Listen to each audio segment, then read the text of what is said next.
En moins de 2 ans, un pays jugé ingouvernable a forcé tout le Sahel à recalculer son tempo stratégique et ses réflexes. Les cartes basses qui plaçaient le Burkina Faso parmi les maillons les plus fragiles montrent désormais des couloirs fermés et des bases désertées, bousculant les modèles hérités et les habitudes de lecture des états-majors.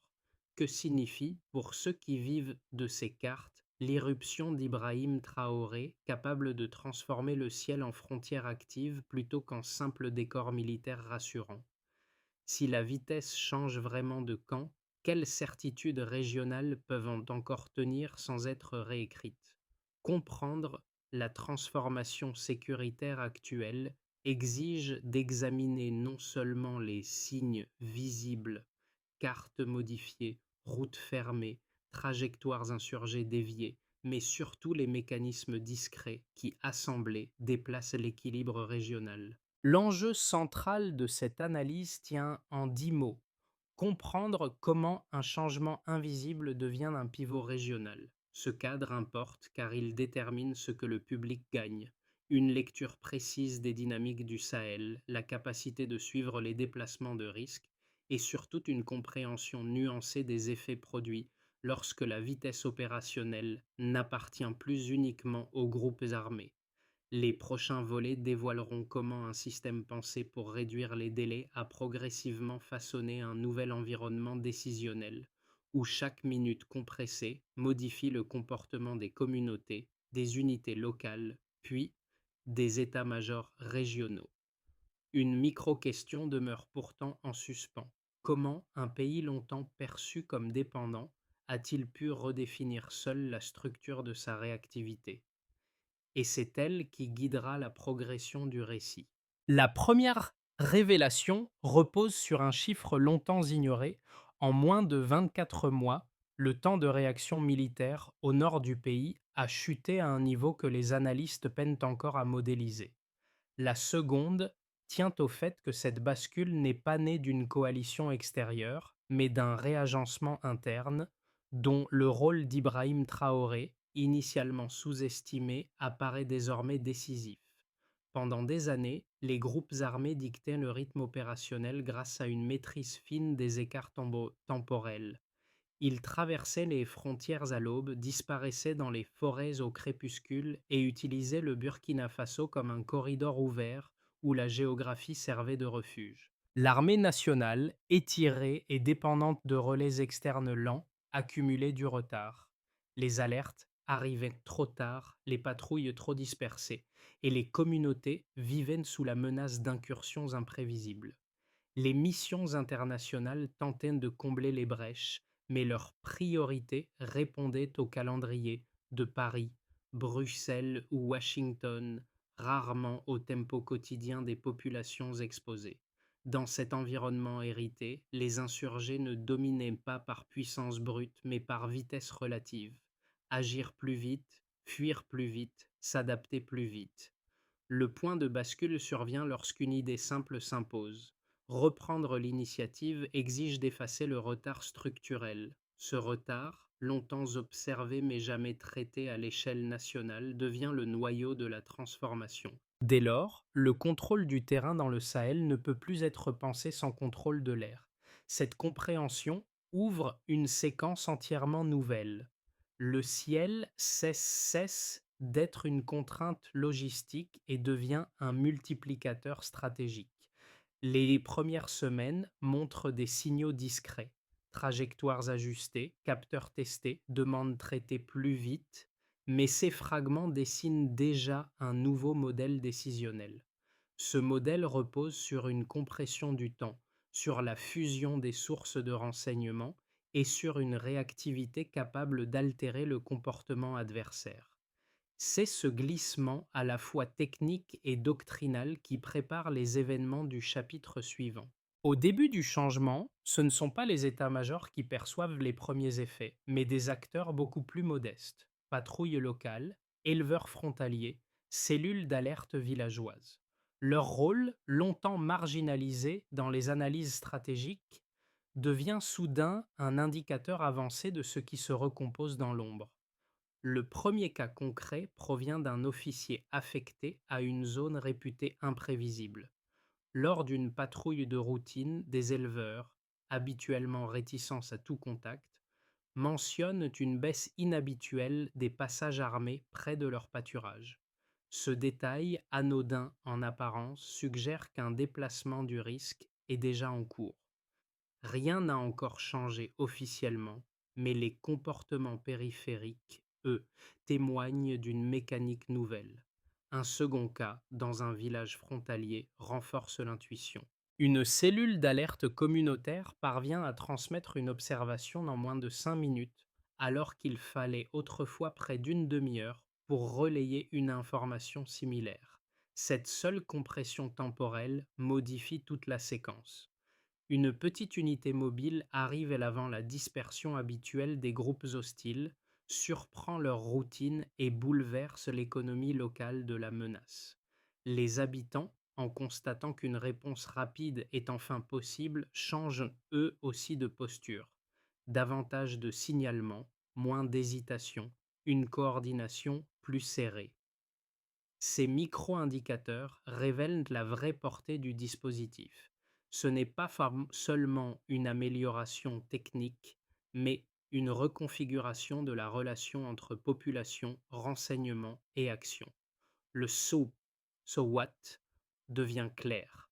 La vitesse commence à redessiner la sécurité au niveau le plus intime du terrain. L'activation de la nouvelle doctrine commence presque imperceptiblement. Pendant plusieurs semaines, une série de vols d'essai discrets mais réguliers se déroule au-dessus de secteurs auparavant négligés. Les pilotes répètent des trajectoires basses, testent des capteurs thermiques, ajustent leurs approches nocturnes. Rien n'est encore officiellement d'annoncé, mais les unités au sol sentent que quelque chose se déplace. Les demandes de reconnaissance sont traitées plus rapidement, les confirmations arrivent en minutes plutôt qu'en heures, et la structure héritée des lenteurs commence à se fissurer. Cette phase, encore silencieuse, constitue le déclencheur réel de la bascule. Lorsque survient la première alerte majeure, les conditions sont déjà réunies. Une colonne armée traverse la frontière au crépuscule, exploitant ce qui, depuis une décennie, avait toujours assuré son avantage, la prévisibilité du retard national. Mais cette logique n'existe plus. Une cellule d'alerte communautaire transmet un signal. Une patrouille capte une silhouette thermique. Un opérateur confirme la trace.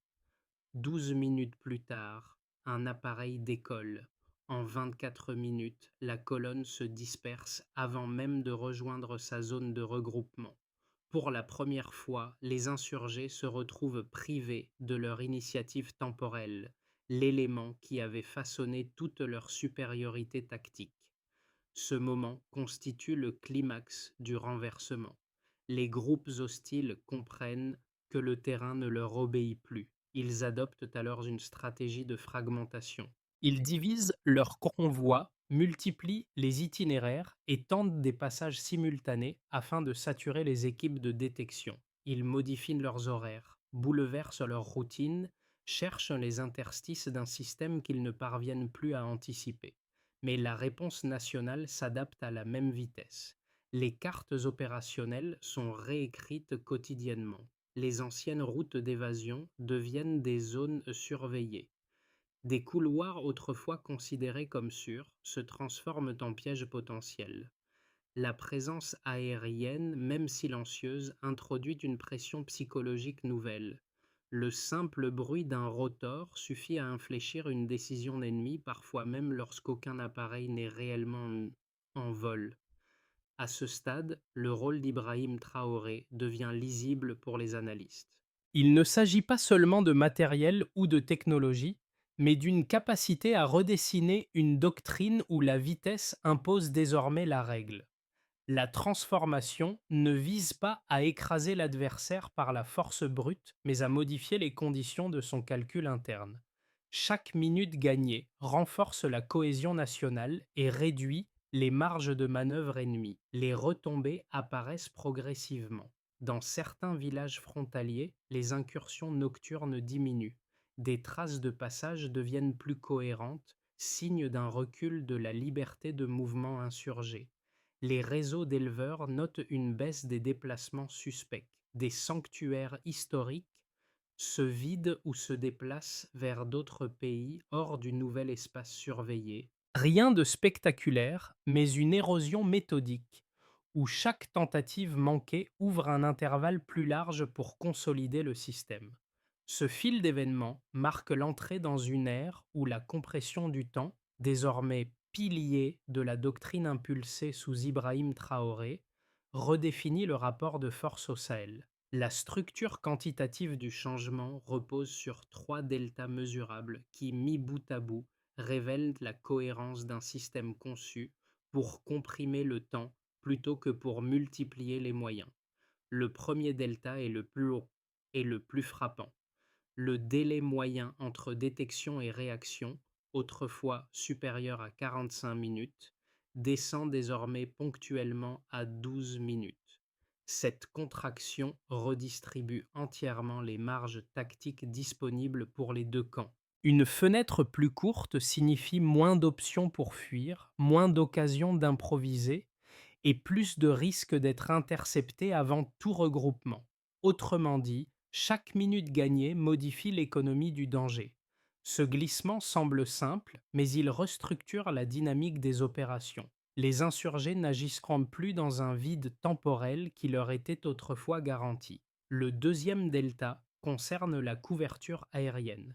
Historiquement, seulement 18% des zones frontalières critiques bénéficiaient d'une présence opérationnelle lors des heures sensibles.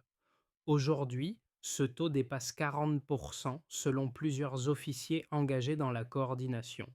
Cette progression modifie la géographie perçue du risque, car les interstices se réduisent et là où les groupes armés pouvaient naguère compter sur l'absence quasi systématique d'observation, ils doivent à présent intégrer la possibilité permanente d'une détection précoce. Cette nouvelle densité transforme les flux adverses en trajectoires contraintes. Les routes se raccourcissent, les rassemblements deviennent rares et les zones autrefois neutres se chargent d'incertitudes. Une carte n'est plus un espace à exploiter, mais une surface en tension. Le troisième delta est sociétal plutôt que militaire, et pourtant crucial. Le relais d'une alerte communautaire, autrefois de 30 minutes, peut aujourd'hui tomber à 5 minutes. Cette réduction bouleverse la relation entre terrain, population et décision.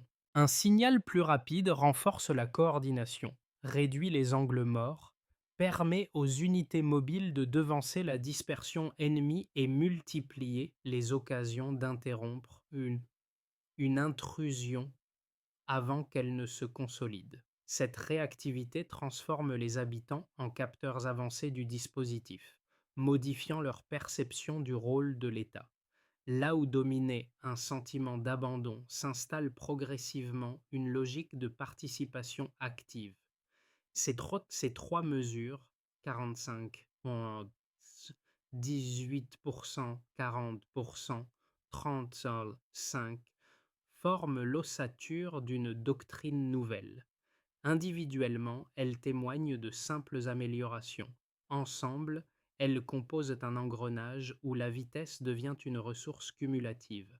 Chaque delta renforce l'autre, accélérant une dynamique que les modèles classiques avaient jamais du mal à anticiper. C'est dans cette synergie que se lie la continuité du système impulsé sous Ibrahim Traoré, non comme un changement ponctuel, mais comme une transformation structurelle. Pour comprendre pleinement ces données, il faut les replacer dans leur logique interne. Moins de retard signifie moins de zones tampons, moins de zones tampons signifie moins d'opportunités adverses, et moins d'opportunités adverses entraînent un ajustement psychologique qui reconfigure le calcul de chaque cellule hostile. Ce n'est pas seulement le terrain qui change, mais le temps lui-même, et cela, dans le Sahel, est un bouleversement fondamental. Deux thèses opposées structurent le débat autour de la transformation sécuritaire en cours. La première soutient que l'essor de la puissance aérienne ne peut produire qu'un effet provisoire. Selon ses partisans, les groupes armés disposent d'une capacité d'adaptation presque illimitée. Ils modifient leurs itinéraires, réduisent la taille de leurs unités, se fondent dans la population et exploitent la moindre faille structurelle. Leur force réside moins dans l'armement que dans une plasticité organisationnelle capable de contourner toute avancée technologique. Dans cette perspective, l'avantage aérien ne serait qu'une parenthèse vouée à s'éroder dès que l'adversaire aura absorbé le choc initial. La seconde thèse avance l'inverse. Elle affirme que la dynamique observée n'est pas un effet d'équipement, mais le produit d'une synchronisation accrue entre renseignement, vitesse et décision. Ce modèle repose sur une boucle continue reliant communauté, patrouille, opérateur et commandement. La puissance provient de la cohérence du système, non d'un outil isolé. L'argument central est clair. Tant que la compression du temps se maintient, l'adversaire perd sa ressource la plus précieuse, l'initiative. Pour départager ses positions, il faut revenir aux éléments mesurables. Depuis la mise en œuvre du dispositif, plusieurs comportements insurgés ont changé simultanément. Fragmentation accélérée des convois, abandon de certaines routes historiquement utilisées, déplacement de cellules vers des zones plus éloignées du nord. Ces signaux ne correspondent pas à de simples ajustements, mais à un rétrécissement manifeste de la marge d'action. Il reflète une pression constante qui s'exerce en amont des engagements, modifiant le calcul tactique avant même le premier contact. C'est ici que l'influence d'Ibrahim Traoré réapparaît, non comme une figure symbolique, mais comme l'architecte d'une doctrine où la vitesse structure le champ de bataille. L'adaptabilité insurgée demeure réelle, mais elle opère désormais dans un espace resserré, où chaque retard coûte davantage et chaque erreur peut déclencher une intervention rapide. La thèse de la simple parenthèse technologique perd alors de sa cohérence. Ce qui se joue n'est pas un pic de capacité, mais un déplacement durable du tempo régional. Ce constat marque le véritable pivot de la séquence car il ne s'agit plus seulement d'améliorer la réactivité, mais de transformer la manière dont chaque acteur, du village frontalier au commandement central, conçoit la sécurité. Les signaux jusque-là dispersés se mettent à converger. Baisse des incursions nocturnes, fragmentation accélérée des groupes armés, déplacement visible de certaines cellules vers des zones plus éloignées du nord. Cette convergence révèle une reconfiguration plus profonde que ce que les premiers pertes bilans laissaient supposer. Dans cette nouvelle phase, les réseaux hostiles ne se contentent plus d'anticiper les mouvements au sol. Ils doivent intégrer la possibilité permanente d'une intervention venue du ciel, même lorsqu'aucune activité apparente n'est détectée. Cette pression psychologique recompose leurs décisions. Hésitation accrue, itinéraire modifié, regroupements écourtés. Les observateurs régionaux saisissent alors la véritable nouveauté.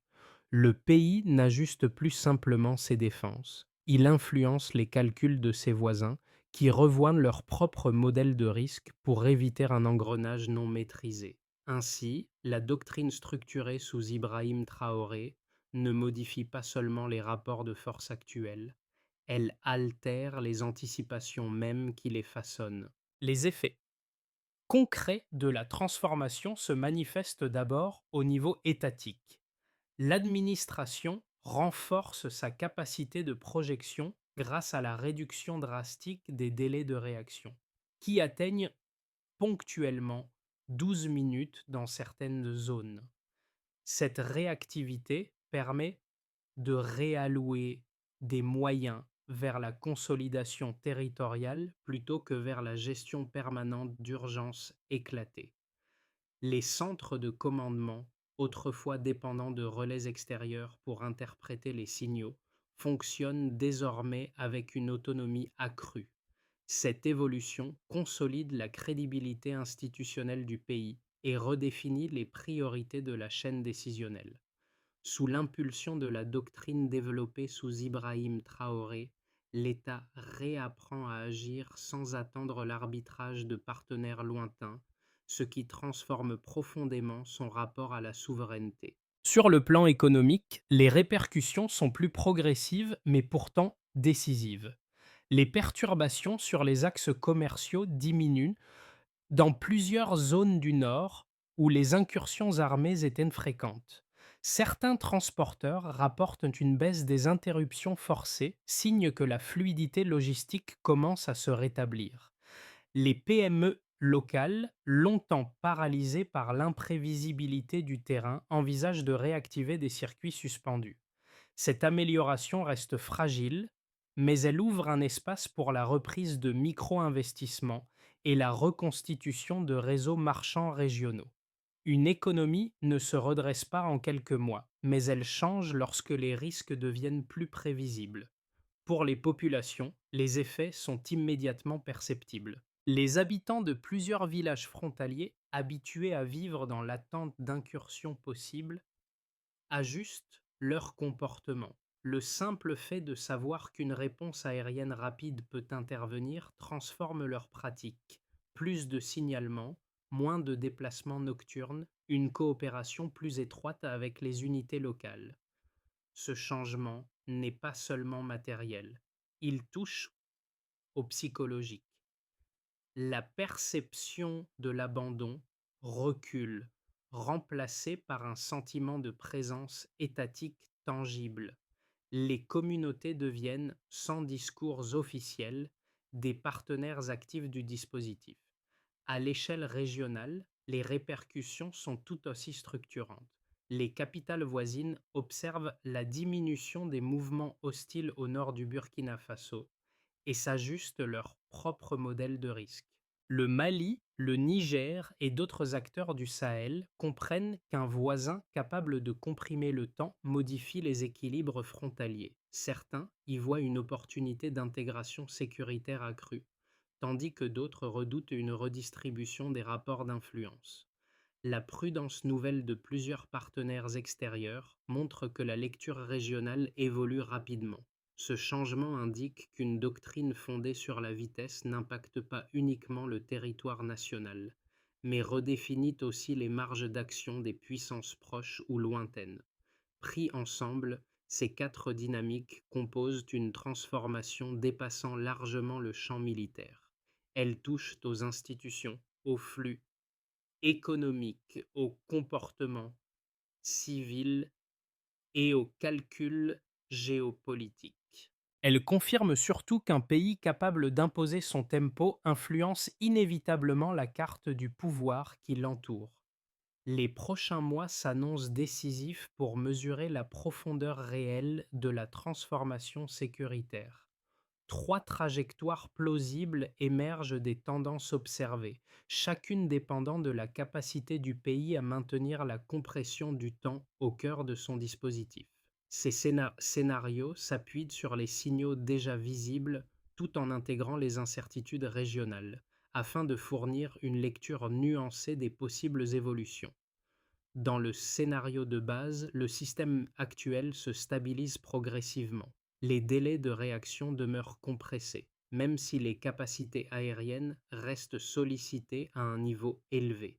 Les groupes armés continuent de s'adapter, mais sans retrouver l'initiative temporelle qui leur permettait autrefois de dicter la séquence. Les capitales voisines adoptent une attitude prudente. Elles ajustent leur modèle de risque sans chercher la confrontation. L'ensemble produit un équilibre fragile mais durable, où la réactivité suffit à contenir les menaces sans les neutraliser totalement.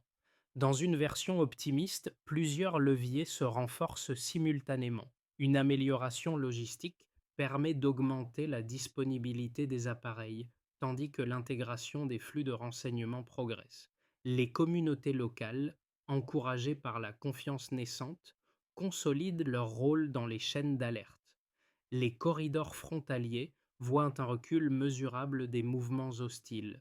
Une coopération régionale plus affirmée pourrait alors émerger, ouvrant la voie à un bloc sécuritaire sahélien capable d'assumer lui-même une large part des incidents sans dépendance excessive à des partenaires extérieurs. Dans un scénario pessimiste, les contraintes techniques se multiplient, la maintenance s'alourdit, les cycles s'allongent et les appareils passent davantage de temps au sol. Les insurgés exploitent ces intervalles pour reprendre l'initiative dans certaines zones. Une pression géopolitique accrue, qu'elle émane de puissances extérieures inquiètes ou de tensions entre États voisins, risque de créer une spirale d'interprétations erronées. Un enchaînement mal calibré pourrait transformer la région en un espace de compétition persistante, où chaque opération devient plus coûteuse et plus risquée. Pour lire correctement ces 12 prochains mois, une clé d'analyse essentielle s'impose: considérer la vitesse non comme un avantage ponctuel, mais comme une ressource stratégique dont la préservation dépend autant de la logistique que de la doctrine. Pour comprendre ce que signifie réellement la transformation en cours, il faut se tourner vers ceux qui en ressentent les effets de manière directe. Les populations exposées, d'abord, perçoivent des changements subtils mais concrets. Certaines incursions nocturnes diminuent, des routes autrefois évitées sont réempruntées et les signalements communautaires se multiplient. Leur relation au danger évolue car la vitesse devient un élément de réassurance. La sécurité ne se mesure plus uniquement en kilomètres contrôlés, mais en minutes gagnées sur la peur. Du côté des acteurs économiques, la lecture du changement passe par les flux. Moins de perturbations signifie une logistique plus prévisible. Les transporteurs reconstituent des itinéraires, les commerçants reprennent des échanges suspendus et plusieurs PME réévaluent leurs marges de risque.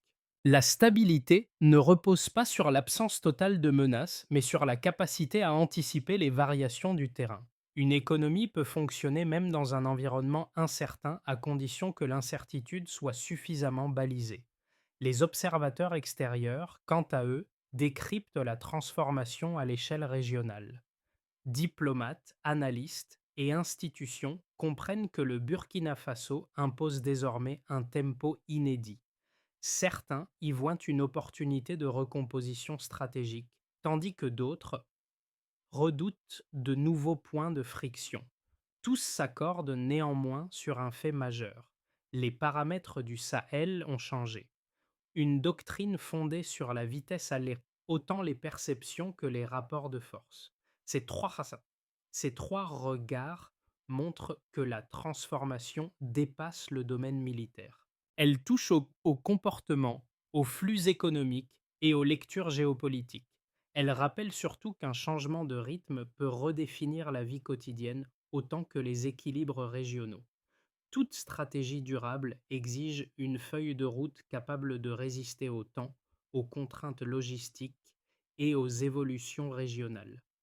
Le dispositif mis en place sous Ibrahim Traoré a démontré son potentiel, mais sa pérennité dépend de plusieurs étapes structurantes qu'il faut consolider dans les mois à venir. La première étape consiste à stabiliser la chaîne logistique aérienne. Les plateformes engagées requièrent un entretien rigoureux, un approvisionnement constant en pièces, en carburant spécialisé et en équipes techniques qualifiées. Sans cette stabilité, la réactivité pourrait faiblir au moment critique, compromettant l'ensemble du dispositif. La deuxième étape consiste à unifier définitivement les flux de renseignements. La fusion amorcée entre données communautaires, images satellites, capteurs thermiques et observations de patrouilles doit devenir un système intégré doté de protocoles standardisés. Cette unification réduit les angles morts, accélère les décisions et renforce la cohérence doctrinale. La troisième étape consiste à étendre la formation des unités locales. Pour que le modèle survive, chaque échelon, patrouille, opérateur, coordinateur, doit maîtriser les procédures de marquage, d'alerte et de liaison. L'autonomie du dispositif dépend de cette base humaine capable de fonctionner même lorsque certaines capacités aériennes sont temporairement indisponibles. La quatrième étape consiste à renforcer la coordination régionale. Sans alignement avec les pays voisins, les corridors d'évasion risquent de se déplacer plutôt que disparaître.